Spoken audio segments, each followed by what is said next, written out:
So, hello ulit. For today, I don't know what to share. Wala naman nangyari sa buhay ko today eh.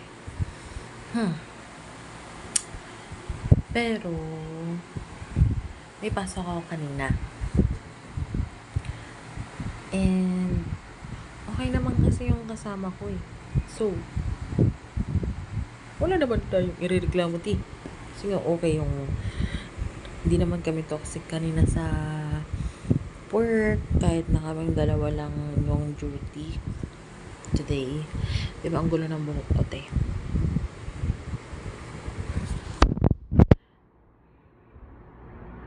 Ano ba ang i-share ko today? I don't know.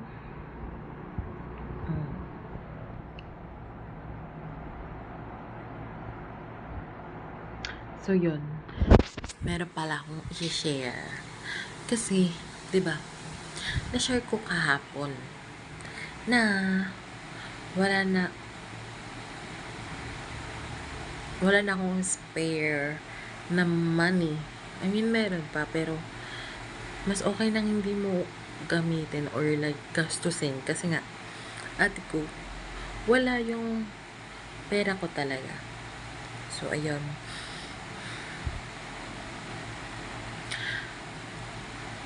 Pumasok ako na walang baon, ate ko. I mean, lunch. I don't have any packed lunch. So, ayun. Bumili ako namang inasal. Napagastos din. Wala na akong pera, gumastos pa. Ay, talaga. Anong gagawin ko? Di ako kakain. Pero, ayun. Napagastos ako ng 120 pesos. Kasi nga, kumain ako din. I need to eat.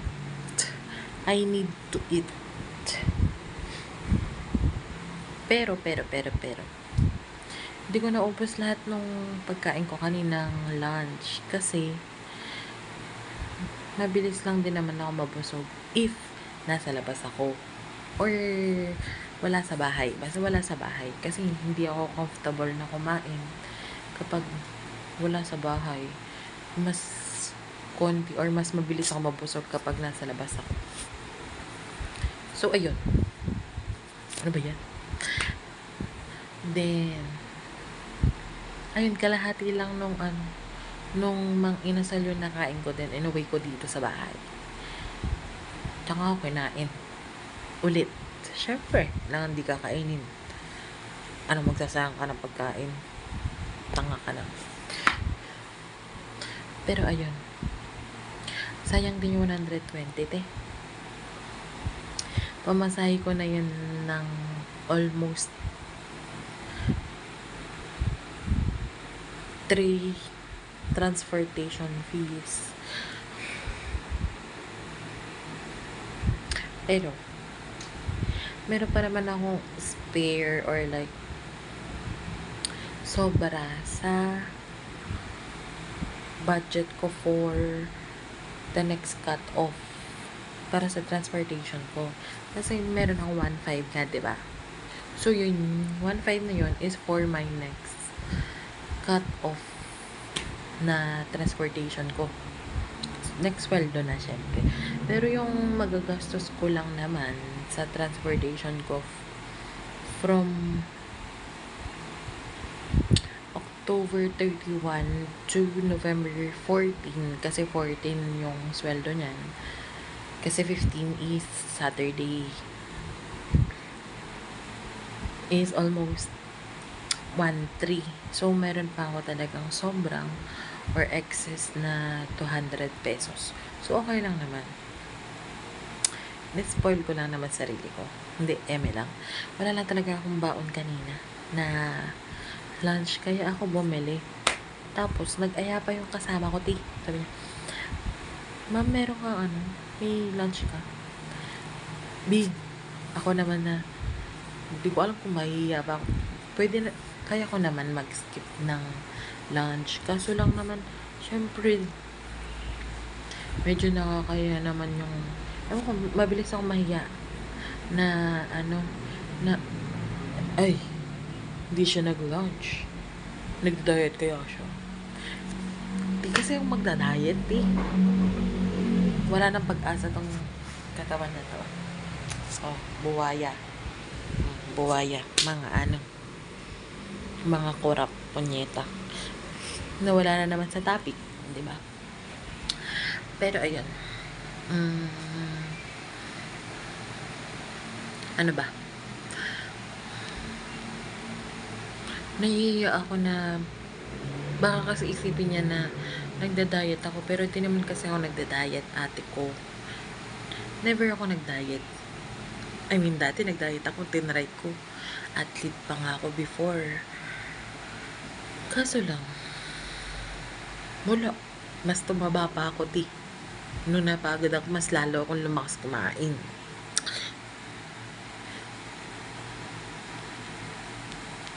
Kaya ayun, parang nakakahiya na hindi ako kumain kasi baka isipin niya na nagda-diet ako.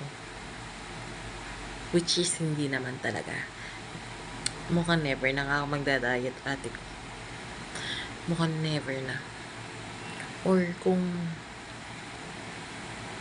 natripan ko or talagang parang ikakamatay ko na yung pagkataba ko, baka, well, speaking of pagkamatay, I mean, effect ng pagkataba ko na mamamatay, ate ko, this last few weeks, every day na pagkagising ko, parang masakit yung dibdib ko. Parang naipit, ganun. Di ko alam dahil siguro sa position ng sa position ko ng pagtulog or sa taba ko na to talaga, te. Uy, mag-diet ka na. Parang ganun, wake up call. Ewan ko ba? Di ko din alam kung pero kailan ba? Parang nawala din naman eh. Ilang araw lang. Pero parang sa tingin ko, naiipit ko talaga sa pagtulog ko. Like, mabigat na nga ako, tapos naiipit ko pa yung dibdib ko, ate ko. Ay, talagang ikakamatay mo yan. So, ayan. Minsan kasi umiikot ako eh. Or patagilid. Lahat ng pressure is gumagano, diba? Or nakadapa. Lahat ng pressure is nasa front body ko, diba? Or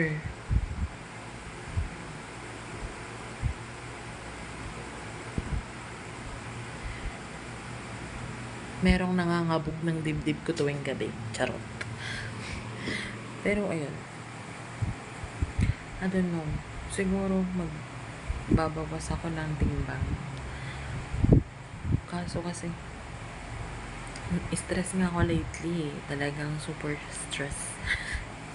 Akala ko ba kapag katapos ko ng after school, after graduation, hindi ko na stress kasi wala nang cause of stress. Ate ko, mas lumala yung stress ko today.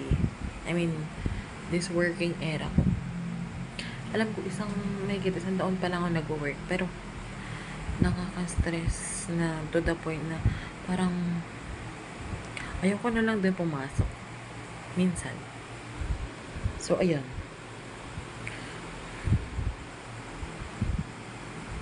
Diba? Sa lunch lang to, tapos ngayon, ayaw mo na pumasok. Sana tayo napunta. Pero ayun.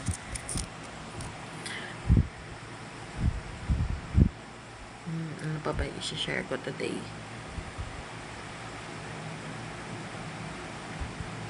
Ang aga ko gumising. Pero at the same time late. Para saan maaga na yan? Kasi hindi naman talaga ako nagigising ng ganun. Like 5:30 gising na ako. Then umalis na ako dito ng 6:10. O diba? Ang bilis maligo. Tapos mag-ayos ng sarili. Siyempre, ligo lang. Tapos bihis lang. Wala naman ng ayos-ayos. Ate ko, hindi naman ako ma-RT. Or hindi naman sa ma-RT yun. Parang Pero kung ako yung gumagawa, sasabihin ko talaga maarte ako kapag ganun. Kasi hindi ako sanay na ganun na nag-aayos, nag-skincare, nag-makeup. Well, alam ko naman na yung mga ganung bagay, pero parang nasasayangan ako. Kasi pangit na talaga ako. Wala nang magagawa ito, Ay, mag-i-skincare pa ako, mag-makeup pa ako. Wala ding effect. Parang krinayola ko lang yung mukha ko, Ay, wag na. Sayang lang yung perang pambibili ko ng mga gamit na yun. Well, may mga gamit ako pero hindi buo yan. Hindi na may pang full makeup na full glam na kinemerot. Pero, kaya ko naman mag-makeup, kineme. Pero yung light, kineme lang. Puro kineme na. Pero ayun. Nasasayang lang din kasi, iniisip ko kasi na, bibili ako. Tapos, gagamitin ko. Yun na yun. Pangit ka pa din. Diba? Sayang lang. Kaya wag na. Masasayang lang yung pera ko, tapos yung effort ko, and masasayang lang din yung time ko, syempre. Mas maaga akong gigising nun kapag kinemi-rit ng gano'n. Ate ko, sa mga pimples ko pa nga lang, ginaganong ko na. Hindi ko mapigilan yung sarili ko na hindi siya kutkutin or like pigain. So, yun. Yun lang. Bye-bye. That's it for today. And ayun nga pala, naisip ko na every time na mag-end ako or i-start ko tong ganito, sasabihin ko yung like shinanigan, tapos yung date. Paano ba? Shinanigan for today. Tapos that's it for the shinanigan for today. Tapos yung date, ganun. So ayun. Tama na. Ate ko, ang tagal. Mas matagal na to kaysa kahapon, ate ko. So ayun. Pero update pala dun sa mga barya ko,